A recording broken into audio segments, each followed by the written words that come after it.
फिर दिन हुआ,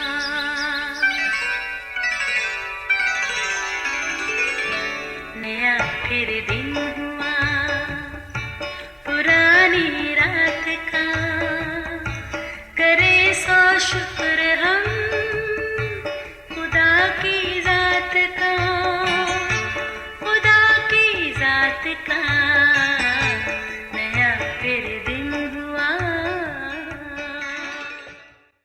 आज की आयत। जब उस मामला की तहकीकात की गई और वो बात साबित हुई तो वो दोनों एक दरख्त पर लटका दिए गए और ये बादशाह के सामने तारीख की किताब में लिख दिया गया। आस्तर 2 बाब 23वीं आयत। अजीज़ों, इन दिनों डेली ब्रेड के प्रोग्राम में फ़ारस का अक्सवेरस बादशाह मौज़ूए गुफ्तगू है। ये बाइबल मुक़द्दस का तारीख़ी किरदार है। ये 127 सूबों पर मुश्तमिल एक बड़ी सल्तनत पर हुक्मरान था। अपनी बादशाहत के 3रे साल की खुशी में उसने जश्न मनाने का एहतमाम किया। पहले तो 180 दिन तक वो अपनी जलील उल कदर सल्तनत की दौलत और अपनी आला अज़मत की शान व शौकत की नमूद नुमाइश करता रहा। फिर शाही महल के बाग के सहन में 7 दिन की ज़ियाफ़त रखी। कसरे सोसन को सफ़ेद, सब्ज़ और आसमानी रंग के पर्दों को कतानी और इरगवानी डोरियों से, चांदी के हलकों और संगे मरमर के सतूनों से बांध दिया गया था और कई रंगों के संगे मरमर के फर्श पर सोने और चांदी के तख्त थे। ऐसे में मेहमानों को सोने के प्यालों में मैं और उनकी मर्जी के मुताबिक शाही खाने पेश किए गए। अजीज़ों, इस दावत पर की जाने वाली आराइश और ज़बाइश को सुनकर अक्सवेरस बादशाह के ज़ौक़ और उसकी शान और शौकत का अच्छे से अंदाज़ा हो जाता है। दूसरी तरफ बादशाह की वश्ती मलका ने उमरात की बेगमात का भी अलहदा से इंतज़ाम कर रखा था। अजीज़ों, कसरे सोसन में खुशियाँ अपने पूरे अरूज पर थीं कि अचानक एक नाखुशगवार वाक़या पेश आया जिससे खुशियों के रंग फीके पड़ गए, कमकमे बुझ से गए और चहार सू फिज़ा सोगवार सी हो गई। हुआ यूं कि ज़ियाफ़त के आखिरी दिन वश्ती मलका ने बादशाह की फरमाइश पर शाही ताज पहनकर मेहमानों के सामने आने से इनकार कर दिया, जिस पर बादशाह गज़बनाक हुआ और वश्ती मलका को सज़ा के तौर पर शाहाना रुतबा से बरतरफ कर दिया गया। ज़ाहिरी बात ये खबर सारी ममलकत के लिए अच्छा शगुन नहीं था। यकीनन ये सब कुछ बादशाह के लिए भी अच्छा नहीं था। मगर कुछ ही दिनों बाद कसरे सोसन में गोया फिर खुशियाँ लौट आईं। यूं कि बादशाह के मशीरों के मशवरे से मुल्क भर से जवान कमवारियों को इकट्ठा करके बादशाह के हुजूर पेश होने का फरमान जारी किया गया ताकि जो बादशाह को पसंद और मकबूल ठहरे वो वश्ती की जगह मलका बने। लिहाजा बहुत सी कमवारियाँ कसरे सोसन में पहुँचाई गईं। इनमें एक यहूदी मर्तकी नामी शख्स की बेटी आस्तर भी थी जो हसीन और खूबसूरत थी, जो असल में मर्तकी के चचा की बेटी थी, मगर वालिदैन की वफ़ात के बाद मर्तकी ने उसे बेटी बनाकर ही पाला था।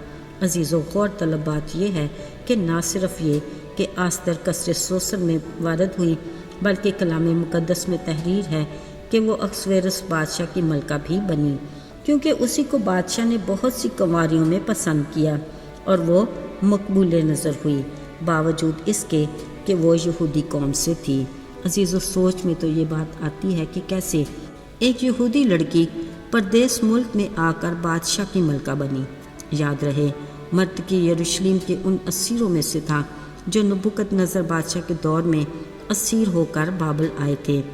इन्हीं असीरों में दानियल और उसके साथी थे जो बाबल में आकर बादशाह के दरबार में दानश्वरों और मशीरों जैसे आला ओहदों पर फायज रहे जो खुदा के मंसूबे के ऐन मुताबिक थे।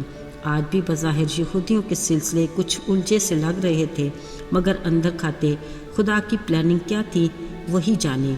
एक तरफ एक यहूदी लड़की आस्तर अक्सवेरस बादशाह की मलका मुंतखब हुई, दूसरी तरफ एक असीर होकर आया यहूदी शख्स मर्तकी बादशाह के महल के गेट पर बैठा अपनी हसास नोयत की जिम्मेदारी सरअंजाम दे रहा था। अगरचे एक यहूदी का यूं बड़े ओहदे पर फायज होना नाकाबिले बर्दाश्त रहा, मगर जो इज़्ज़त खुदा ने मर्तकी को देनी थी वो बहरहाल उसको हर सूरत में मिलनी ही थी। उन्हीं दिनों में जब मर्तकी बादशाह के फाटक पर बैठा करता था, बादशाह के 2 और पहरेदारों ने बिगड़ कर चाहा कि अक्सवेरस बादशाह पर हाथ चलाए। ये बात जब मर्तकी को मालूम हुई تو اس نے آستر ملکہ کو بتائی۔ پھر ملکہ آستر نے مردکی کا نام لے کر اس سازش کا ذکر بادشاہ سے کیا۔ عزیزو، یہ معمولی بات نہیں تھی۔ جب اس معاملہ کی تحقیقات کی گئیں اور وہ بات سچ ثابت ہوئی تو وہ دونوں ایک درخت پر لٹکا دیے گئے۔ یاد رہے، ہر دور میں مورخ تاریخ کو لکھ کر محفوظ کرتے ہیں تاکہ ہر بات ثبوت کے ساتھ محفوظ رہے۔ یہاں بھی ایسا ہی ہوا۔ اتنی بڑی سازش کو پورے ثبوت کے ساتھ اکسویرس بادشاہ کے سامنے تاریخ میں لکھ تو دیا گیا، بعد ازاں نہ اس واقعہ پر کوئی رد عمل آیا اور نہ ہی کسی نے مڑ کر اس تاریخ کو دوبارہ دیکھا۔ مگر یاد رہے، یہ سب کچھ خدا کی نگاہ سے چھپا ہوا نہیں تھا۔ پر ذرا سوچئے، کیا سازش بتانے والے کو اس کی ذمہ داری میں دیانتداری کا کچھ انعام نہیں ملنا چاہیے تھا؟ اس سلسلے میں ایک یہودی شخص مردکی کو اس کا صلہ دینے سے نظر انداز کر دیا گیا، مگر یاد رہے، منصف خدا انصاف کو پسند کرتا ہے، اور جو اس کے بازو کے نیچے فروتنی سے رہتا ہے اسے وہ وقت آنے پر سرفرازی دیتا ہے، جلد یا بدیر۔ اس کے لیے صبر سے انتظار ضروری ہے، اور شرط شکر گزاری اور وفاداری ہے۔ آئیے دعا کریں۔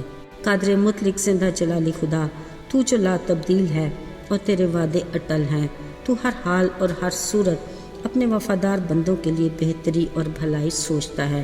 تو نے وقت سے پہلے اپنے لوگوں کے لیے پلان کر رکھا ہوتا ہے، اور ہم جو کبھی مایوسی میں سوچتے ہیں پر تو امید بن کر ہمارے حق میں اچھا ہی سوچتا ہے۔ ہمیں ہمیشہ اپنا وفادار اور شکر گزار بنا۔ یسوع کے جلالی اور فتح مند نام میں مانگتے ہیں، آمین۔